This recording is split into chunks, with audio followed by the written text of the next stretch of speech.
ये वो तमाम चीजें हैं जो जाहिर है वहां पर प्रायोरिटी में दिखाई देंगी जब बातचीत के लिए दोनों बैठेंगे।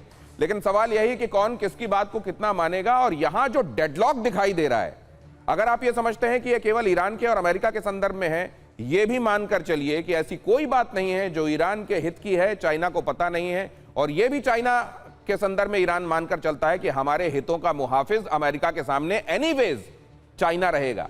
तो जो डेडलॉक है वो टस से मस होगा क्या कुछ, या वही स्थितियां बनी रहेंगी कमोबेश जो आज है? संजय भारद्वाज। UEM जयपुर एक आदर्श लक्ष्य है, भावी छात्रों के लिए अच्छी नौकरी, भविष्य के लिए तैयार कौशल के साथ अच्छी शिक्षा।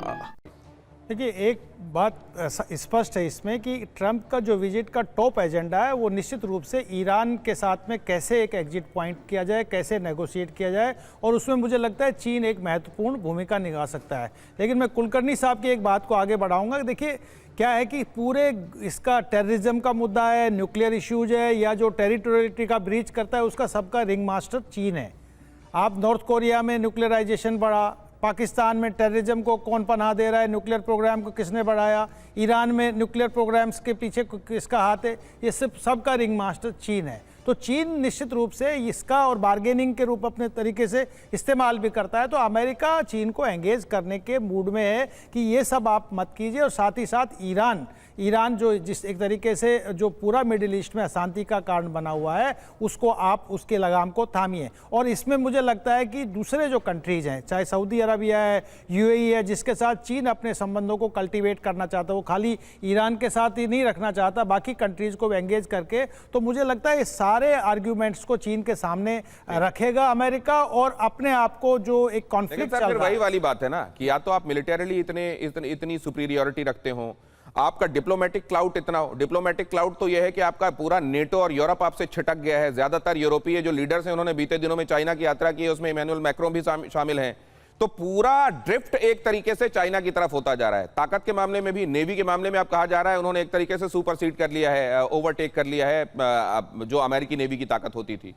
क्योंकि चाइना ने यह देखा कि ताइवान स्ट्रेट वाले मामले में तो असल में हर बार अमेरिकी दखल की वजह से ऐसा हुआ कि उसका सपना पूरा नहीं हो पाया, और अगर उनको हराना है तो अपनी नेवी को मजबूत बनाना पड़ेगा। मिलिटरीली आप ये कहा जाता है कि आज की डेट में उनसे सुपीरियर हैं। रेयर अर्थ के मामले में आप अगर यहां से सप्लाई ना करें तो अमेरिका में कंपनियां नहीं चलेंगी। ये सप्लाई चेन के मामले में चाइना का अपर हैंड है, डिप्लोमेटिक क्लाउड उनके साथ नहीं है।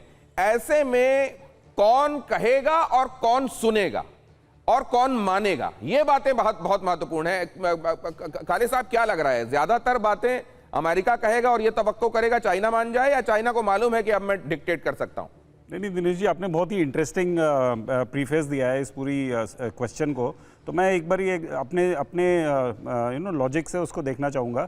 सबसे पहले तो देखिए, ईरान वर्सेस ताइवान है, तो यदि ईरान US की कमज़ोर कड़ी है तो उस समय उसी प्रकार ताइवान जो है वो चीन की कमज़ोर कड़ी है, तो ये तो बैलेंस हो जाएगा। उसी प्रकार से यदि आप टेक्नोलॉजी देखें तो टेक्नोलॉजी वर्सेस इन्वेस्टमेंट है। चीन भी जो है US में इन्वेस्ट करना चाहता है, और टेक्नोलॉजी में अभी जो AI, स्पेशली AI वाले स्फीयर में जो इतना डिस्कशन हो रहा है उसमें वो पीछे है, तो वो डेफिनेटली अमेरिका से कंसेशन जाएगा। तो इस प्रकार से यदि आप एक दो चीज़ों को देखें तो एक्चुअली ये जो नेगोशिएशन है ये बड़ा बैलेंस्ड है। उस मामले में टॉपिक टू टॉपिक बैलेंस्ड है। अब इंडिविजुअल टू इंडिविजुअल वो अपना पॉइंट किस तरह से रखते हैं, किस तरह से डिबेट करते हैं, किस तरह से डिस्कस करते हैं, ये बात अलग है। और किसकी वीकनेस क्या है, वो किस तरह से वो एक दूसरे पे खेलते हैं, ये पर्सनल नेगोशिएशन की बात है। बट मेरे विचार से पर्सनली बहुत ही बिल्कुल एक तरह से आप मान के चलिए बैलेंस टेबल है। इस पे US भी जीत सकता है और चीन भी जीत सकता है, वो उसी टाइम नेगोशिएशन समय डिपेंड करेगा कौन अपने पत्ते कैसे खेलता है। वैसे दोनों की ताकत को एक जैसा आंक रहे हैं कॉमोडोर काले। और ट्रंप के चीन दौरे से पहले अमेरिका का एक बड़ा एक्शन, ईरानी तेल कारोबार पर अमेरिका ने लगाए नए प्रतिबंध। चीन को तेल बेचने वाले 12 लोगों और कंपनियों पर, मतलब इंडिविजुअल्स भी शामिल हैं इसमें, कंपनियां भी शामिल हैं, उन पर कार्रवाई। अमेरिका का दावा, ईरान फ्रंट कंपनियों से बेच रहा है तेल, मतलब ये कोई और कंपनी का नाम बताया जा रहा है, कोई और काम कर रहा है। हांगकांग और UAE की कंपनियां भी अमेरिकी प्रतिबंधों में शामिल हैं। तो अब एक तरफ तो ये कहा जा रहा है, जनरल कुलकर्णी, कॉमोडोर काले कह रहे हैं कि ये बैलेंस टेबल है। एक तो आपके ऐसा लगता है कि हर एक मामले में चाइना अब या तो आपकी बराबरी का है या आपको अब ओवरटेक कर चुका है आज की तारीख में। दूसरे, आप इस तरह का माहौल बनाते कि शी जिनपिंग आपकी बात सुने, कुछ सदाशयता हो, कुछ पहले से ऐसा बनाया जाए कि बोनहोमी दिखाई दे। यहां आप कार्रवाई करते जा रहे हैं, वो कंपनियां जो आपको लगता है चाइना के लिए कहीं ईरान के संबंध में काम कर रही हैं, उन पर आप कार्रवाई कर रहे हैं और फिर आप मुलाकात के लिए जा रहे हैं। तो ये बदमजगी के बीच में शुरू होगी क्या पूरी बातचीत? बिल्कुल दिनेश, जो सैंक्शंस लग रहे हैं, और क्योंकि सैंक्शंस इसलिए लग रहे हैं क्योंकि अमेरिका को मालूम है कि जो तेल जा रहा है ईरान से, ये कहीं ना कहीं उसमें चीन का हाथ है, हांगकांग का हाथ है, कंपनीज चीन की हैं, टैंकर्स जो हैं वो किसी दूसरे झंडे के नीचे जा रहे हैं। तो कहीं ना कहीं मुझे तो एक ही शक होता है, 13 से 15 तक बातचीत होनी चाहिए। ऐसे ना हो कि ट्रंप गुस्से में आकर के 15 से पहले ही चीन से दूर हो जाए कि आप तो कुछ अधिक ही मांग रहे हैं हमसे, और उनके होते होते ही कुछ ईरान पे ना हो जाए, तो इसका भी खतरा मंडराता है। तो ये भी बड़ा ध्यान से रखना पड़ेगा। तो लेकिन ये शक जो है, आप बिल्कुल ठीक कह रहे हैं कि अमेरिका दबाव डालने की कोशिश करेगा, चाहे चीन को लगता है they are on a better more negotiating strength, पर दबाव तो है।